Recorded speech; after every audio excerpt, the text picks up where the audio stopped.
Grab your honor and integrity hats because here are 5 takes on Survivor 50 that the fanbase will absolutely hate. Hot take number one: no twist this season has been game breaking.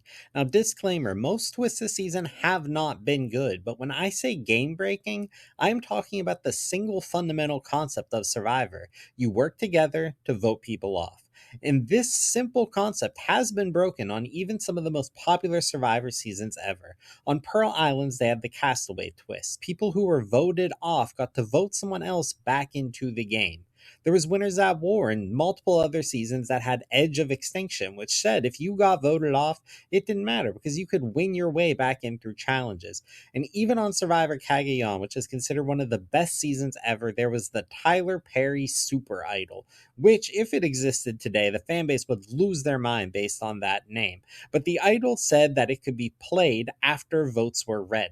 Now, granted, Tony had this idol, so people weren't that upset because he is such an electric and exciting player to watch. But imagine that season if someone less exciting or less interesting than him had it.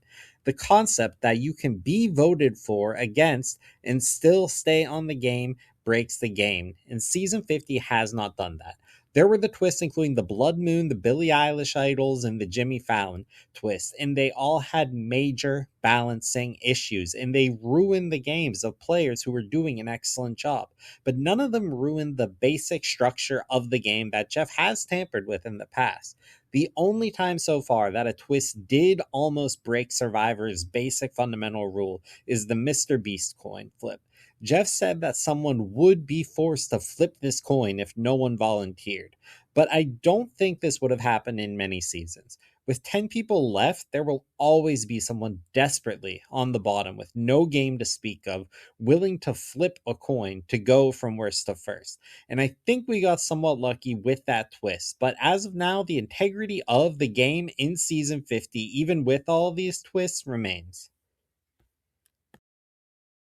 Hot take number two: a good cast was selected for season 50. Disclaimer: there are many people I wanted to return that did not, especially some more old school players. But I was excited for about 75% of the cast, and I think most of the fan base was as well. It was my dream to see people like Q, Christian, Genevieve, and Devons play again, and production got most of them right. And the remaining 25% of the players that were announced that I didn't really care about have been extremely surprising, including Kyle, Colby, and Ozzy, all of which have had super memorable story arcs already this season. Hot take number three: the boot order this season has been excellent. Disclaimer: it is not perfect, but it never will be on a returnee season, and we are still getting a ton of content from the most anticipated players. The only real disappointment for me was Q leaving so early, but that was unavoidable. The contestants, even that we didn't want to see but have lasted a very long time, aren't even getting huge edits. It's not the Steph show or the Chrissy show or Joe or Aubrey. They're still playing secondary characters to the stories that we actually wanted to see this season. Hot take number four: Colby has had a great ending to his Survivor journey. Disclaimer: he was doomed from losing his vote and getting swap screwed, but his story arc was America's hero in Australian Outback to coming back with a bad attitude in Heroes versus Villains. His only mission for coming back this season was to redeem that ungrateful has been and recreate his Survivor legacy. He accomplished it. We saw him show his love for the game, be happy, and give it 100% like he used to. We even saw his most iconic parting words, putting the cherry on top of his story when he tells everyone to find the joy in the game. He didn't need a win this season. He didn't even need to make it to the merge. He needed to come on and reinvent his legacy, and he accomplished that.